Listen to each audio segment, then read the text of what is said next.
नमस्कार दोस्तों, हमारे इस चैनल पर आप सभी का स्वागत है। अगर आप भी भगवान श्री कृष्ण के भक्त हैं, तो कमेंट में जय श्री कृष्ण जरूर लिखें। आशा करते हैं आपको वीडियो पसंद आएगी। तो चलिए शुरू करते हैं। पराई स्त्री और पराये पुरुष से संबंध की ऐसी सजा दहल जाएंगे। प्रेम को संसार में ईश्वर का रूप कहा गया है, लेकिन प्रेम अगर मर्यादा और नीतियों को ताक पर रखकर काम भावना में बदल जाए तो इससे बड़ा पाप कुछ भी नहीं है। इस पाप की ऐसी सजा है जिसे जानेंगे तो आपका दिल दहल जाएगा। गरुड़ पुराण में कहा गया है कि जो व्यक्ति मर्यादा की रेखा पार करके परस्त्री अथवा परपुरुष से संबंध बनाता है, उसके लिए यमराज ने बड़ा ही कठोर दंड निर्धारित किया है। ऐसे स्त्री और पुरुष की जीवात्मा को दहकते लोहे के खंभे का आलिंगन करवा जाता है। इससे जीवात्मा का शरीर जल जाता है। जीवात्मा उस क्षण को याद करके रोता है जब उसने अवैध संबंध बनाया था। इससे भी यमराज के दूतों के हृदय नहीं पिघलता है और बार बार दहकते लौह स्तंभ का आलिंगन करवाते हैं। मनुस्मृति में बताया गया है कि मनुष्य को संयम से काम लेना चाहिए और परस्त्री संबंध से बचना चाहिए। मनुस्मृति में यह भी बताया गया है कि जो व्यक्ति काम भावना के वशीभूत होकर गुरु पत्नी से संबंध जोड़ता है, उसके परलोक में उसके सिर पर योनि का चिन्ह बना दिया जाएगा। यह चिन्ह अगले जन्म में व्यक्ति के सिर पर नजर आएगा। आग में लाल हुई स्त्री की मूर्ति का आलिंगन करना होगा जब तक व्यक्ति को अग्नि शुद्ध नहीं कर देती। ऐसे व्यक्ति के लिए तीसरी सजा यह है कि उसे अपने लिंग और अंडकोश को अपने हाथों से काटकर दक्षिण पश्चिम दिशा में चलना होगा जब तक उसकी मृत्यु नहीं हो जाती है। महिला क्यों बनाती है गैर मर्द से संबंध?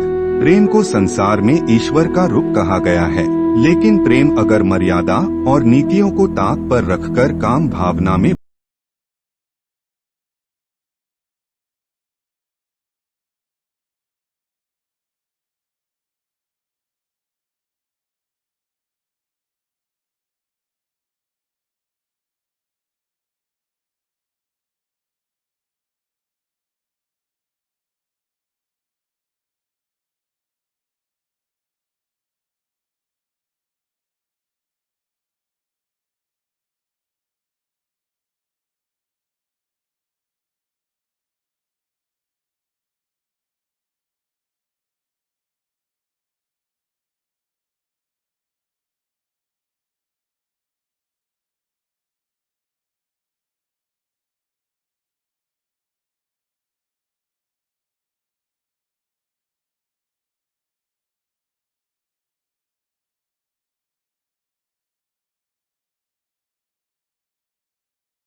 सहारा ढूंढती हैं। लड़ाई हर पति पत्नी में होती है, लेकिन जरूरत से ज्यादा लड़ाई रिश्ते को खराब करती है।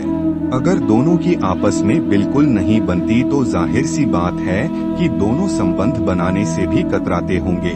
ऐसे में कुछ महिलाएं बाहर रिश्ता बना लेती हैं। आज भी बहुत से गांव में छोटी उम्र की लड़की की शादी बड़े उम्र के आदमी से कर दी जाती है। माँ बाप लड़की की शादी करके सोचते हैं कि उसके सिर का बोझ उतर गया, लेकिन वे यह नहीं जानते कि इस तरह की शादी किसी लड़की के लिए कितना घातक है।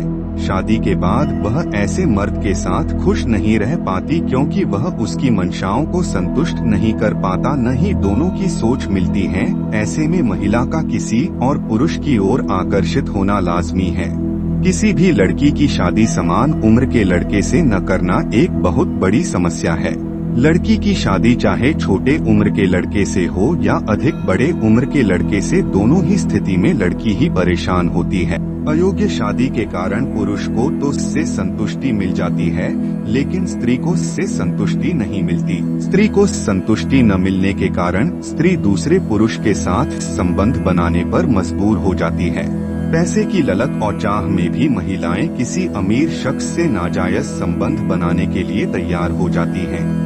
पति द्वारा उनकी इच्छाएं पूरी न कर पाना, कम आय की वजह से ऐशो आराम की जिंदगी न दे पाने की वजह से महिलाएं बाहर किसी अन्य पुरुष के साथ संबंध बनाने को भी तैयार हो जाती हैं। गर्भ निरोधक योजनाओं के कारण स्त्रियों के लिए नाजायज संबंध बनाना आसान हो गया है।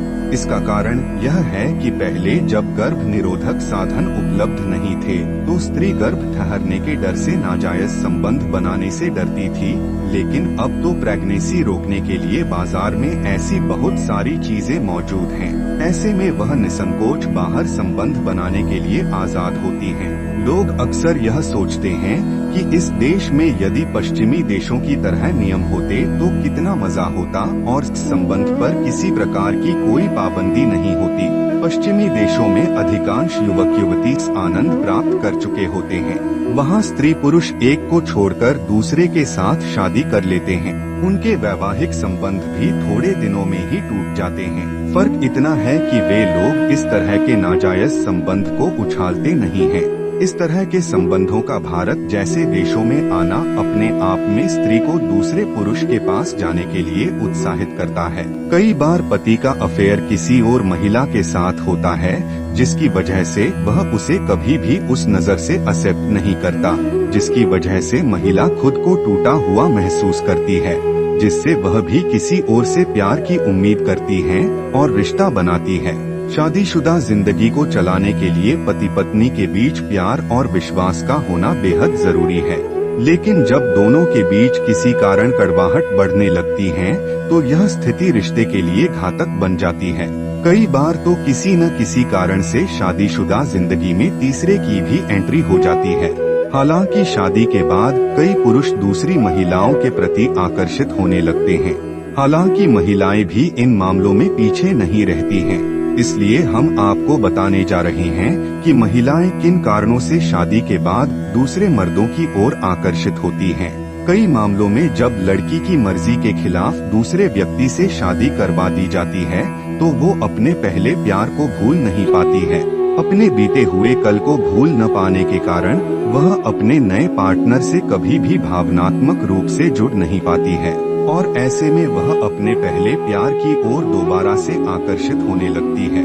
शादीशुदा जिंदगी में कई बार पति की तरफ से प्यार और उसका समय न मिलने पर लड़कियां अपनी शादी से बोर हो जाती हैं। इस दौरान अगर उन्हें दूसरे पुरुषों का अटेंशन मिलने लगती है तो वो उनकी तरफ आकर्षित होने लगती हैं, जिस कारण उनकी शादीशुदा जिंदगी में कड़वाहट आने लगती है। कई बार ऐसा होता है जब महिलाएं खुद को भावनात्मक रूप से अकेलापन महसूस करने लगती हैं, तो वो अपने इस अकेलेपन को दूर करने के लिए किसी दूसरे व्यक्ति का सहारा लेने लगती हैं। सामान्य तौर पर महिलाएं तब अकेला फील करती हैं जब उन्हें अपने पति से प्यार, सम्मान और साथ बैठकर वक्त बिताने का मौका नहीं मिलता है। कई बार महिलाएं अपने पार्टनर के बातों से इतना आहत हो जाती हैं कि पति से इस बात का बदला लेने के लिए किसी और के साथ अफेयर कर लेती हैं। प्रेम, संभोग और शादी, क्या पराई स्त्री पुरुष से संभोग उचित है या नहीं? शादी के बाद आप में से कुछ लोग कहेंगे जिसके बिना रहा न जाए, या फिर आपके हिसाब और भी कई सारी व्याख्या हो सकती है। घंटों फोन पर बातें करना, मिलने की चाह, कुछ पाने का जुनून, यही सब होगा। क्यों यही सोच रहे हैं ना?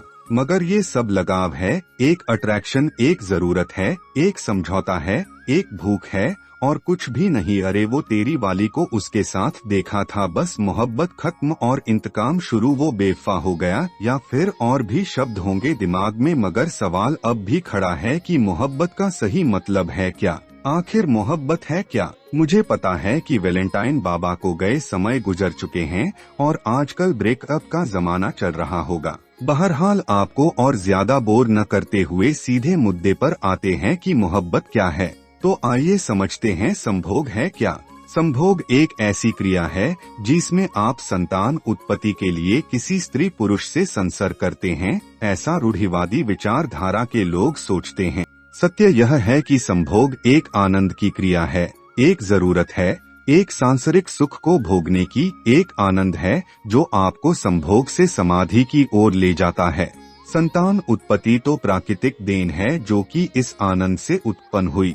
हम सब कभी ना कभी किसी पर ये तंज करते हैं कि फलाना तो अपने माँ बाप के मनोरंजन का नतीजा है, फिर तुम क्या हो। सब तो वही है, इस क्रिया में आनंद किसको नहीं आया। फिर संतान उत्पत्ति या आनंद आखिर क्या है? संभोग। सोचिए, वास्तव में संभोग शारीरिक जरूरत है, शरीर खत्म जरूरत खत्म। इसमें कई बार लोगों ने पूछा है कि संतान उत्पत्ति के बाद आपका पार्टनर आपकी कदर नहीं करता, आपको संतुष्ट नहीं करता। उस स्थिति में आप अपने पुराने प्यार को याद कर आंसू बहाते हैं और वो भी ऐसा ही करता है। एक दिन आप उसको फोन लगाते हैं या किसी माध्यम से संपर्क करते, फिर दोनों ही त्रस्त जोड़े जो प्राकृतिक प्रेमी थे वो संभोग की प्रक्रिया भी करते हैं, जो बिल्कुल ही जायज है। और जब वो ऐसा करते हैं तब उन दोनों को ही संतुष्टि का एहसास भी होता है, क्योंकि वो एक दूसरे के शारीरिक जरूरत को खूब पहचानते हैं और यहाँ से उत्पन्न होता है उनके लिए सामाजिक दबाव का। लेकिन वो अपनी संतुष्टि के लिए बार बार ऐसा करते ही रहते हैं। दबाव या बंधन में अगर रुक गए फिर बीमारी, और न जाने उस संतुष्टि के अभाव में आपको दिल से जुड़ी बीमारियां और भी बहुत कुछ घेर लेगा। आज का मॉडर्न साइंस या विज्ञान भी संभोग में संतुष्टि या कमी पर बहुत सारी शारीरिक समस्याओं को बताता है, जैसे चिड़चिड़ापन या फिर कई ऐसे शारीरिक लक्षण जैसे औरतों के वजाइना में पथरी का होना या फिर पुरुषों में प्रोस्टेट कैंसर हो जाना, बहुत सारे असाध्य रोगों का होना। इसलिए सामाजिक नियम को अगर एक बार आपने लांघ कर प्राकृतिक सुख भोग लिया हो, फिर आपको कोई भी दूसरा पुरुष स्त्री आपको संभोग की क्रिया में कभी भी संतुष्ट नहीं कर पाएगा, क्योंकि प्राकृतिक व्यवस्था से बड़ी कोई व्यवस्था नहीं। और जब आप प्राकृतिक व्यवस्था को छोड़ेंगे मतलब भगवान को छोड़ने जैसा है। फिर क्या होगा? कभी खत्म न होने वाली बीमारियों की शुरुआत। इसलिए ये कदम बहुत भारी पड़ सकता है आपको। इसलिए जिससे शादी करे उसके प्रति समर्पित रहे, नहीं तो प्रकृति और सामाजिक व्यवस्था के बीच एक द्वंद्व होगा। हारेगा न प्रकृति ना ही सामाजिक बीच में पिसेंगे या। इसलिए चक्की पिसिंग और पिसिंग बचने का मार्ग भी है। अपना ध्यान प्रभु में लगा दीजिए, अध्यात्म के मार्ग को चुन लीजिए। मगर ये रास्ता उतना भी आसान नहीं, क्योंकि अभी जिस समाज में रह रहे हैं वो सामाजिक पति पत्नी आपको चैन से जीने नहीं देते। फिर ईश्वर का ध्यान कैसे होगा? मार्ग है यहाँ भी, भगवद गीता, और इससे भी आसान है। फिर से उसके पास चले जाना, उससे संसर्ग करना। दोस्तों, आज की वीडियो आपको अच्छी लगी हो तो कमेंट में हर हर महादेव, जय लक्ष्मी माता जी जरूर लिखिए। और आपको वीडियो पसंद आई हो तो चैनल को सब्सक्राइब जरूर कीजिए। धन्यवाद दोस्तों।